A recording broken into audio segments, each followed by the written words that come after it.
우리 하나님 말씀, 아브라함의 가정의 역사와 어머니라는 주제를 가지고 여러분과 함께 하나님의 그 뜻을 경외 예언 속에서 찾아보는 그러한 시간을 갖도록 하겠습니다. 우리가 한번 이런 일을 생각을 해봅시다. 그 아브라함 시대 때, 또 모세 시대 때 3500년 전 그 수많은 이스라엘 백성들, 또 그 시대를 살아간 사람들이 여호와 하나님을 알지 못하고 또 믿지 못했다면 과연 그들의 그 영혼의 결말은 어떠했을까?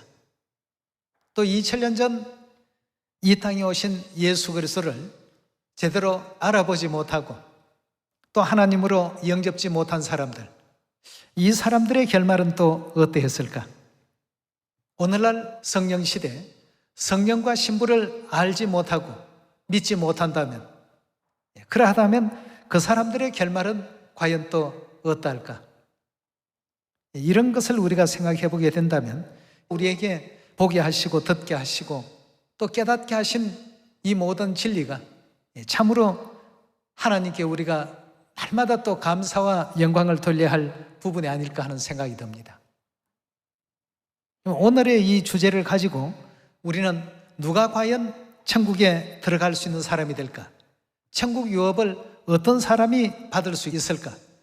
이걸 단지 어떤 논리로만 이해할 것이 아니라 반드시 하늘나라는 이렇게 정해져 있는 길이었구나 하는 사실을 확신하시고 또 믿음을 갖고서 하나님께서 알려주신 그 구원의 길로 나아갈 수 있는 여러분과 제가 꼭 되셔야 되겠습니다.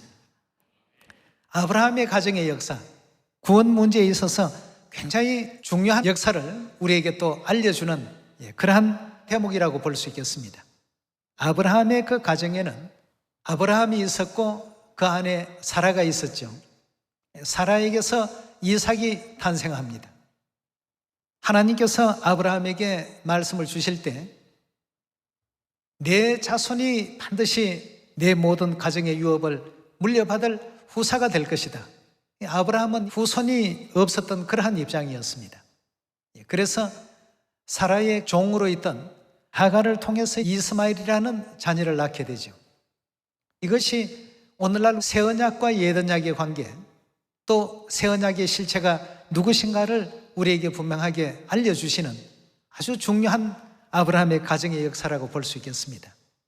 이런 내용을 잘 이해하지 못하는 가운데 갈라디아 3장이나 4장이나 이런 부분을 읽게 된다면 무슨 뜻인지 도무지 이해가 되지 않습니다.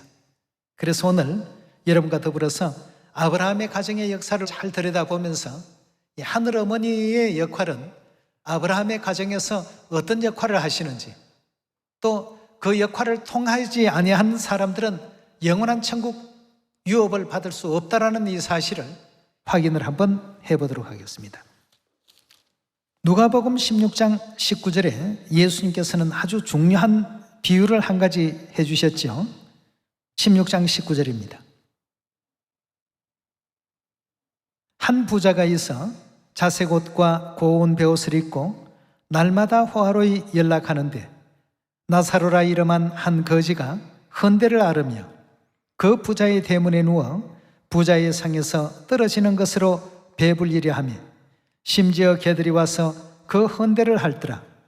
이에 그 거지가 죽어 천사들에게 받들려 아브라함의 품에 들어가고 부자도 죽어 장사되며 저가 음부에서 고통 중에 눈을 들어 멀리 아브라함과 그의 품에 있는 나사로를 보고 불러 가로되 아버지 아브라함이여 나를 긍휼히 여기사 나사로를 보내어 그 손가락 끝에 물을 찍어 내 혀를 서늘하게 하소서라고 했습니다. 예수님께서 천국과 지옥에 대한 장면을 알려주시기 위해서 이 비유의 말씀을 등장을 시켰습니다. 근데 여기 한 가지 중요한 부분이 24절에 있죠. 그 부자가 아버지 누구라고 불렀습니까? 거지도 죽었고 부자도 죽었고 다 죽어서 간 세계입니다. 죽어서 간 세계라고 한다면 영들의 세계입니다. 영의 세계에서의 아버지는 오직 하나님 외에는 없습니다. 그런데 여기서 아버지 하나님이여 할 이 대목을 아버지 아브라함이여라고 이렇게 표현을 하고 있습니다. 그렇다면 결국 아브라함은 하나님을 표상하고 하나님을 나타내기 위한 그런 인물이라는 사실을 확실히 이해해 볼 수가 있겠습니다. 자, 그렇다면 하나님 나라의 그 유업은 누구를 통해서 과연 얻을 수 있는 것인가? 이 문제가 이제 지금 가장 큰 우리 구원에 대한 그 문제인데요.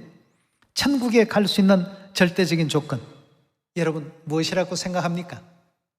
하나님을 믿어야 되겠죠. 그렇죠? 그리고 경외해야 되겠습니다. 근데 이 하나님이 우리와 같이 계시는데도 불구하고 요한복음 1장에는 보면 아무도 그를 영접지 않더라고 되어 있습니다. 이제 영접지 아니하는 가운데서는 갈 수 없는 천국이기 때문에 오늘 우리는 영접할 수 있도록 아브라함의 그 가정을 통해서 하나님께서 주시는 그 모든 길을 발견해야 되겠습니다. 그럼 지금 누가복음 16장에서 천국에서 아버지라고 불리웠던 아브라함은 하나님을 나타내고 천국 갈 수 있는 그 길을 하나님께서는 그 가정의 역사 속에 발견하게끔 해주신 대목을 우리 창세기 15장에서 확인해 보도록 합시다. 창세기 15장입니다. 15장 1절의 말씀 보시면 이후에 여호와의 말씀이 이상 중에 아브라함에게 임하여 가라사대 아브라함아 두려워 말라 나는 너의 방패요 너의 지극히 큰 상급이니라. 아브라함이 가로되 주 여호와여 무엇을 내게 주시려나이까? 나는 무자하오니 나는 자식이 없사오니 나의 상속자는 이 다메섹 엘리에셀이니이다. 즉 자기 집에서 길리웠던 그 종 엘리에셀, 참 충직하고 충성스러운 그러한 종이었습니다. 자식이 없는데 내가 가지고 있는 이 모든 가산을 이 엘리에셀에게 유업으로 물려주려고 합니다. 그래서 이 사람을 상속자로 삼고자 합니다. 이러니까 하나님께서 주신 답변을 우리가 한번 잘 들어봅시다. 3절입니다. 아브라함이 또 가로되 주께서 내게 실을 많이 주셨으니 내 집에서 길리온 자가 나의 후사가 될 것이니이다. 여호와의 말씀이 그에게 임하여 가라사대 그 사람은 너의 후사가 아니라, 이 사람이 충성스럽고 일은 참 잘하지만 그러나 후사로서는 아니다 말이죠. 너의 후사는 어떤 자격을 갖춰야 된다고 했습니까? 내 몸에서 날 자가 내 후사가 되리라 하시고 그를 이끌고 밖으로 나가 가라사대 하늘을 우러러 무뼈를 셀 수 있나 보라. 또 그에게 이르시되 내 자손이 이와 같으리라 하고 했습니다. 내 자손이 하늘의 무별과 같이 저렇게 많게 될 것이다.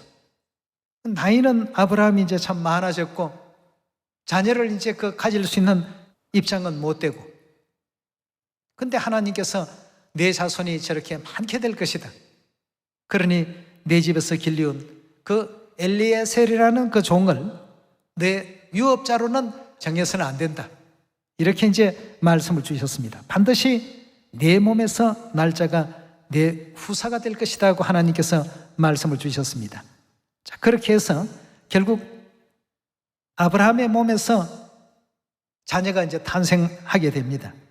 그 당시에 아브라함의 본부인이었던 사라도 나이가 많아졌기 때문에 자녀를 잉태할 수 있는 나이는 이미 지나버렸습니다. 그래서 자기 몸종으로 데리고 있던 하갈이라는 그 애굽 여인을 이제 아브라함의 후처로서 드리게 되는데요. 그렇게 해서라도 하나님의 말씀하신 그 뜻을 이루려고 했습니다. 내 몸에서 날 자가 내 후사가 될 것이다 했으니까 결국 자녀가 탄생이 되려면 그리 할 수밖에 이제 없다라고 생각해서 후처를 두고 결국 이스마엘이라는 자녀를 낳게 되죠. 16장 11절의 말씀 보시면 여호와의 사자가 또 그에게 이르시되 내가 잉태하였은즉 아들을 낳으리니 그 이름을 이스마엘이라 하라. 이는 여호와께서 내 고통을 들으셨습니다. 그가 사람 중에 덜 나기 같이 되리니 그 손이 모든 사람을 치겠고 모든 사람의 손이 그를 칠지며 그가 모든 형제의 동방에서 살리라 하니라. 하갈이 자기에게 이르신 여호와 이름을 감찰하시는 하나님이라 하였으니 이는 내가 어떻게 여기서 나를 감찰하시는 하나님을 배웠는고 함이라. 이러므로 그 샘을 브엘라 헤로이라 불렀으며 그것이 가데스와 베레 사이에 있더라. 15절의 말씀 보시면 하갈이 아브라함의 아들을 낳음에 아브라함이 하갈에 난 그 아들을 이름하여 이스마엘이라 하였더라. 하갈이 아브라함에게 이스마엘을 낳을 때 아브라함이 86세였더라. 이스마엘이 아브라함의 몸에서 태어난 자녀이긴 하지만 하나님께서 이 이스마엘에 대해서 유업자로서 어떤 결정을 내려주시는지 17장 1절입니다. 아브라함이 99세 때 여호와께서 아브라함에게 나타나서 그에게 이르시되 나는 전능한 하나님이라. 너는 내 앞에 행하여 완전하라. 내가 내 언약을 나와 너 사이에 세워 너로 심히 번성케 하리라 하시니 아브라함이 엎드린데 하나님이 또 그에게 일러 가라사대 내가 너와 내 언약을 세우리니 너는 뭐가 된다고요? 열국의 아비가 될지라. 이제 후로는 내 이름을 아브라함이라 하지 아니하고 아브라함이라 하리니 이는 내가 너로 열국의 아비가 되게 하려 함이라 하고 했습니다. 그리고 또 15절로 넘어가 보겠습니다. 하나님이 또 아브라함에게 이르시되 내 아내 사례는 이름을 사례라 하지 말고 그 이름을 사라라 하라. 내가 그에게 복을 주어 그로 내게 아들을 낳아주게 하리니 내가 그에게 복을 주어 그로 뭐가 되게 한다고요? 열국의 어미가 되게 하리라 하고 했어요. 아브라함은 열국의 아비가 되게 할 것이라고 하셨고 사라에게 열국의 어미가 되게 하리니 민족의 열왕이 그에게서 나리라 하고 했습니다. 자, 이렇게 이제 하니까 아브라함이 엎드려 웃으며 심중에 이르되 100세 된 사람이 어찌 자식을 낳을까? 사라는 90세니 어찌 생산하리요 하고 아브라함이 이에 하나님께 고하되 이스마엘이나 하나님 앞에 살기를 원하나이다. 괜히 자신의 가정으로 말미암아 하나님께 참 뜻하지 않는 폐를 끼치는 것은 아닐까 하는 마음에서 그냥 이스마엘이나 하나님 앞에 별탈 없이 살다가 그 대를 이어가는 것이 좋지 않겠습니까 하는 뜻에서 이스마엘이나 하나님 앞에 살기를 원하나이다 라고 이렇게 고했습니다. 19절의 말씀 보시면 하나님이 가라사대 아니라 내 아내 사라가 정녕 내게 아들을 낳을 것이다 하고 했습니다. 너는 그 이름을 이삭이라 하라. 내가 그와 내 언약을 세우리니 그의 후손에게 영원한 언약이 되리라. 자, 이렇게 이제 하나님께서는 내 아내 사라가 아들을 낳을 것이니 그 아들인 이삭을 통해서 내 언약을 세우게 될 것이다 말이에요. 결국 아브라함의 가정의 유업자는 하나님께서 이삭이 되기를 바라셨고 또 이삭이 아브라함의 모든 가정의 유업을 얻게끔 이렇게 하셨습니다. 그럼 우리가 여기서 한번 정리를 해보면 아브라함은 하나님을 표상하는 인물이라고 누가복음 16장에 언급했습니다. 아브라함의 그 가정의 모든 유업을 이어받을 상속자, 후보자가 세 사람이 있었습니다. 첫째 엘리에셀, 둘째가 이스마엘, 셋째가 이삭이었습니다. 그런데 자세히 한번 보시면 하나님께서 첫째 엘리에셀에게 대해서 내 상속자가 아니다 라고 거절을 하셨습니다. 그럼 엘리에셀은 어떤 조건을 가지고 있었는가? 한번 면밀하게 살펴볼 필요가 있겠습니다. 여기에는 아버지 어머니라는 이 문제가 아주 중요하게 결부되어 있었습니다. 엘리에셀은 어릴 때부터 종으로서 그 집에서 길리온 자였습니다. 이스라엘의 그 율법 속에는 보면 아버지 어머니가 다 집안의 종이 되면 태어나는 자녀 역시도 종으로서 그 집에서 자라날 수밖에 없도록 되어 있습니다. 그럼 결국 엘리에셀이 집에서 길리온 자라고 하는 이 표현을 통해서 볼 때 엘리에셀은 아버지도 어머니도 다 누구였다는 사실이 증명이 됩니까? 예, 다 종이었습니다. 자유자가 아니었습니다. 그래서 결국 하나님께서는 아주 충직하고 일은 참 잘하지만 그러나 유업 문제만큼은 엘리에셀은 아니다 말이에요. 그럼 유업자를 어떻게 정합니까? 하니까 내 몸에서 날 자가 반드시 유업자가 되어야 된다라고 이렇게 알려주셨습니다. 그래서 결국 사라의 몸종이었던 하갈을 통해서 이스마엘이라는 자식을 얻습니다. 그렇지만 거기도 보면 아버지는 아브라함으로서 자유자였지만 어머니는 자유자가 아니고 종이었습니다. 결국 그래서 이스마엘에 대해서는 하나님께서 성경에서 말씀하시기를 갈라디아서 보면 종이라고 표현했습니다. 갈라디아서 4장 21절의 말씀 보겠습니다. 내게 말하라. 율법 아래 있고자 하는 자들아, 율법을 듣지 못하느냐? 기록된 바 아브라함이 두 아들이 있으니 하나는 계집종에게서 하나는 자유하는 여자에게서 낳다 했다고 했습니다. 자, 두 아들이 있었는데 두 아들 중에 하나는 계집종에게서 낳습니다. 누굽니까? 계집종 하갈의 몸에서 난 누구지요? 이스마엘이고, 하나는 자유하는 여자에게서 낳다 했으니 자유하는 여자 사라에게서 태어난 아들은 누굽니까? 이삭이죠. 23절에 보시면 계집종에게서는, 즉 하갈에게서는 육체를 따라 낳고 자유하는 여자에게서는, 즉 사라에게서는 약속으로 말미암았느니라. 이것은 비유니 이 여자들은 두 언약이라. 하나는 신의 산으로부터 종을 낳은 자니 곧 하갈하고 했습니다. 하갈이 낳은 그 아들을 성경에서는 종이라고 이렇게 지목을 했습니다. 이 굉장히 지금 중요한 대목이기 때문에 우리가 꼭 기억해 둬야 될 부분입니다. 그럼 이삭에 대해서는 하나님께서 어떻게 말씀을 하셨는가? 창세기 17장 19절의 말씀 다시 보겠습니다. 하나님이 가라사대 아니라 내 아내 사라가 정녕 내게 아들을 낳으리니 너는 그 이름을 이삭이라 하라. 내가 그와 뭘 세우겠다고 했습니까?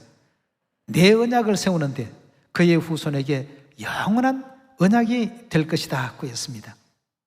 결국 이제 하나님께서 언약으로 맺어놓은 택함을 입은 사람이 바로 이삭이라는 이 아들이 아니겠습니까? 자, 그렇다면 엘리에셀의 부모님에 대해서 다시 한번 정리해보면 엘리에셀은 아버지도 자유자가 아니고 종이고 어머니도 자유자가 아닌 종이었습니다. 그래서 하나님께서는 아브라함의 가정에 유업을 받지 못하는 자로 이렇게 결론을 내렸습니다. 이스마엘, 아버지는 자유자인 아브라함이었습니다. 그러나 어머니는 종이었던 하갈이었습니다.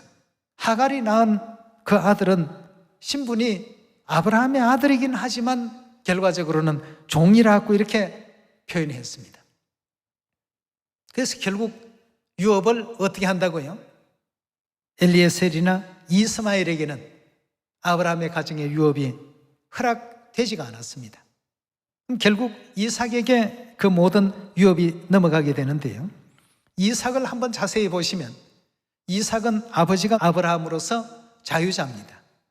어머니는 사라로서 자유자입니다. 그래서 하나님께서 결국 이삭이 아브라함의 가정에 유업을 전부 받을 수 있도록 이와 같이 허락을 해 놓으셨습니다. 아브라함의 가정에 유업 받는 문제가 결국 우리가 영원한 하나님 나라를 유업으로 어떻게 하면 받을 수 있는가? 이 일의 절대적인 조건이 과연 무엇일까 말이에요. 근데 여기서 위에 있는 예루살렘은 자유자니 곧 우리 어머니라고 했는데 자유자라는 뜻이 뭘까요, 여러분? 누가 자유자입니까? 하나님만이 자유자십니다. 왜냐하면 우리 모든 인류 인생은 죄의 종이라고 되어 있습니다. 우리 역시도 다 죄 아래 갇힌 바 되었고 죄의 종노릇을 해왔습니다. 근데 우리 하늘아버지, 하늘어머니를 만난 사람들은 아버지 어머니의 자녀가 되게 하기 위해서 하나님께서는 당신의 거룩하신 살과 거룩하신 보혈의 피를 허락하시면서 내 자녀라고 이렇게 인쳐 놓으셨습니다. 영원한 하늘 가나안 땅을 유업으로 받을 사람은 아버지 하나님과 어머니 하나님의 온전한 자녀여야만 된다는 것입니다. 그러려면 오늘날 세상에서 아버지 하나님도 못 믿겠고 어머니 하나님도 못 믿겠다 하는 사람, 하나님을 못 믿는다고 하는 사람에게는 하나님 나라가 유업으로 주어질 수 있습니까? 이 사람들은 유업의 대상에서 제일 먼저 배제될 사람들입니다. 아브라함의 가정에 이 세 상속자를 통해서, 세 후보자를 통해서 오늘날 전 세계 믿음의 세계를 우리 하나님께서 보여주신 대목이라고 볼 수 있습니다.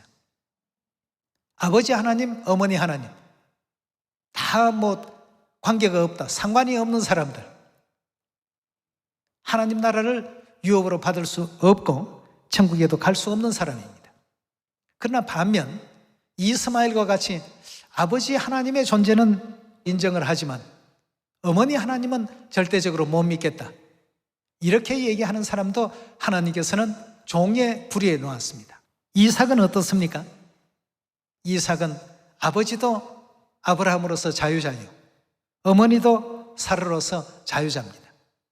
결국 아브라함의 가정에 유업을 받은 이삭과 같이 오늘날 아버지 하나님을 믿고 어머니 하나님을 믿는 우리가 이제 영원한 천국 고향으로 돌아갈 수 있고 천국을 유업으로 받을 수 있다는 그러한 예언을 아브라함의 가정에서 발견할 수가 있는 것입니다. 하나님께서는 아주 명쾌하게, 이것도 몇십 년이라는 아주 긴 시간을 텀을 두고 엘리에셀과 이스마엘과 이삭에 대한 이 문제를 하나님께서 정리를 해 주시게 된 것입니다. 그럼 이삭의 어떤 탄생의 과정을 우리가 바라보게 될 때 하나님께서는 아브라함의 이름을 바꿔 주었습니다. 열국의 아비로서 사라의 이름도 바꿔 주었습니다. 열국의 어미로서 말이에요. 열국의 아비, 열국의 어미, 온 세상의 아버지, 온 세계의 어머니라는 이와 같은 칭호를 주셨습니다. 그래서 누가복음 16장에도 예수님 비유 가운데 부자가 죽어서 저 세상에 가서 아버지 아브라함이여 하고 이제 외치는 이 광경을 통해서 볼 때 아브라함의 가정의 역사가 곧 우리가 가야 될 하늘 천국 유업을 누가 어떤 그 경로를 통해서 얻게 되는가를 하나님께서 아주 명확하게 정리를 해두신 대목이라고 볼 수 있겠습니다. 오늘날 이 시대에도 하늘 어머니에 대한 믿음을 갖지 아니하는 이런 사람에게 있어서 천국은 요원할 것입니다. 우리 한번 그 대목을 갈라디아서 4장 26절의 말씀 살펴보도록 하겠습니다. 오직 위에 있는 예루살렘은 자유자니 곧 누구시라고요? 우리 어머니라. 여기서 이미 자유자라는 이 표현 자체가 우리의 하나님이라는 의미가 되겠습니다. 자유자니 곧 우리 어머니라. 27절의 말씀 보시면 기록된 바 잉태치 못한 자여 즐거워하라. 구로치 못한 자여 소리질러 외치라. 이는 홀로 사는 자의 자녀가 남편 있는 자의 자녀보다 많음이라 하였으니 형제들아 너희는 누구와 같다고요? 이삭과 같이 약속의 자녀라고 했습니다. 이삭과 같으려면 우리가 어떤 입장이 되어야 되죠? 자유자인 어머니의 자녀가 되어야 됩니다. 그렇지 않습니까? 28절 다시 봅니다. 형제들아 너희는 이삭과 같이 약속의 자녀라. 그러나 그때의 육체를 따르는 자가 성령을 따르는 자를 핍박한 것 같이 이제도 그러하도다. 그러나 성경이 무엇을 말하느냐? 계집종과 그 아들을 내어 쫓으라. 계집종의 아들이 자유하는 여자의 아들로 더불어 유업을 얻지 못하리라 하였나니라. 그런즉 형제들아 너희는 계집종의 자녀가 아니요 누구의 자녀라고요? 자유하는 여자의 자녀니라고 했습니다. 결국 죄와는 상관없는 그러한 위치에 계신 우리의 영원하신 어머니 하나님, 형제들아 너희는 이삭과 같이 약속의 자녀라고 이렇게 거듭거듭 언급해 놓으셨습니다. 그렇다면 하나님께서 우리에게 약속의 자녀라고 이렇게 말씀을 주셨는데 요한일서 2장 25절을 통해서 하나님의 약속은 이것이니 곧 영원한 생명, 즉 영생이니라. 누구를 통해서 얻어진 유업입니까? 그래서 오늘 여러분과 저는 이삭과 같은 그 약속의 자녀로 거듭나기 위해서는 하늘 어머니의 자녀가 반드시 되어야 됩니다. 예. 로마서 8장 16절의 말씀 함께 보겠습니다. 성령이 친히 우리 영으로 더불어 우리가 하나님의 자녀인 것을 증거하시나니 자녀이면 또한 후사 곧 하나님의 후사요 그리스도와 함께한 후사니 우리가 그와 함께 영광을 받기 위하여 고난도 함께 받아야 할 것이니라. 생각컨대 현재의 고난은 장차 우리에게 나타날 영광과 좋게 비교할 수 없도다 구했습니다. 장차 우리가 누릴 하나님의 자녀들로서의 그 영광은 너무나도 엄청난 영광이라는 것이죠. 하늘의 그 무별 속에 거하고 있는 천사들이 오늘은 이 성으로 내일은 저 별로 말이죠. 이렇게 이제 인도를 받게 될 날들이 이제 멀지않은 가운데 있습니다, 여러분. 그 세계 영광을 향해서 더욱더 하늘아버지 어머님 말씀에 또 귀 기울이시고 끝까지 이 믿음을 굳건히 지키시고 큰 축복과 큰 하늘의 상급 받는 우리 시온 자녀들 다 되시길 바라면서 말씀 마치도록 하겠습니다. 감사합니다.